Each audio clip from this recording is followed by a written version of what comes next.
Hello, everyone, and welcome to this week's edition of Referral Exchange Networking's Business Success Fertilizer Application. Now, it isn't always easy to compete with the big companies. They have greater resources than us, a lot more people. However, one advantage that you could have is that you can be smarter than they are. No one can tell you how much you can learn and how much of an expert and an asset you can be. That's why education is critical for small businesses. And that's why we at Referral Exchange strive to make you just a little bit smarter every week. So let's get to it. I recently read an article regarding former Rhode Island Speaker of the House, Gordon Fox.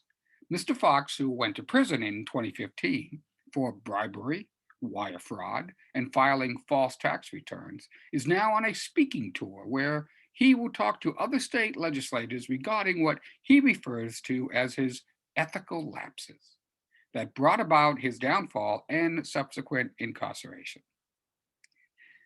Referring to convictions of bribery, wire fraud, and tax fraud as ethical lapses is not only a bit disingenuous, but it treats dishonesty and the breaking of public trust much like the often used insincere apology if I have offended anyone.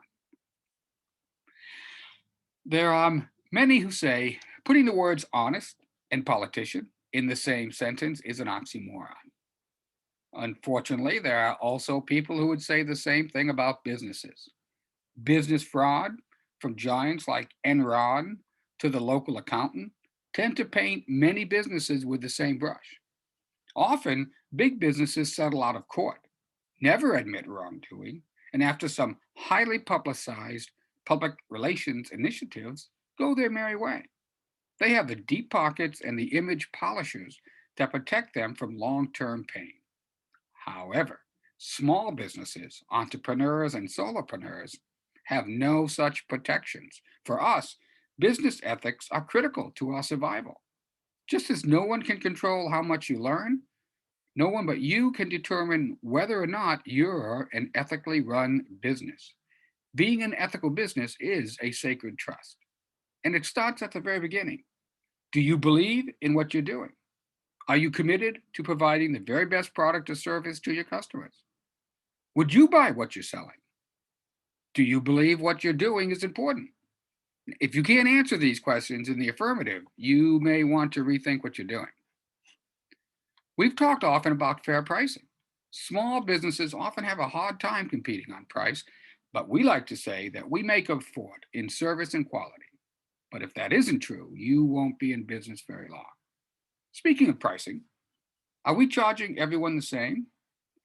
Yes, we often give discounts to nonprofits, friends and family, and fellow networkers. However, are we in turn gouging others just because they have deep pockets or they don't know any better? If so, how long before someone blows the whistle and businesses start drying up? I heard a business coach speak once about people who called her and started out with, I was wondering if I could pick your brain for a minute. Sound familiar? Well, she took great offense at this. She explained that she has worked long and hard to develop the knowledge and the expertise to be able to provide valuable coaching to her clients and resented it when people she counted as friends or fellow business owners would disregard this and take away from her money making time to provide them with free coaching. There's a fine line between quick advice and taking advantage of someone's expertise. The ethical thing to do is to ask yourself how long this discussion will take, how intricate the information is, and how you would feel if someone asked you for the equivalent. If you conclude that you would be paying for the time it'll take for the conversation, then you should consider it the same as any other business transaction and treat it accordingly. Business ethics is more than a moral code of right versus wrong. It's about establishing and maintaining trust between you and your customer. More importantly, especially for small businesses, it can be a competitive advantage that we can exploit to compete with the big boys. Reputations are built over time but can be destroyed overnight. If we allow the trust of our customers to be eroded over time by slipshod practices or ethical lapses will be looking for another job sooner rather than later. You may not know it, but I'm a big fan of the comics. There's a lot of truth to be found there.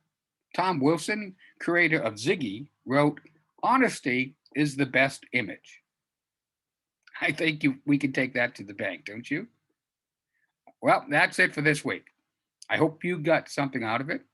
If you'd like to talk about anything you just heard, or you'd like to know how you can grow your business by joining a referral exchange networking chapter, or even starting your own chapter, reach out to me at raustin.ehs@gmail.com.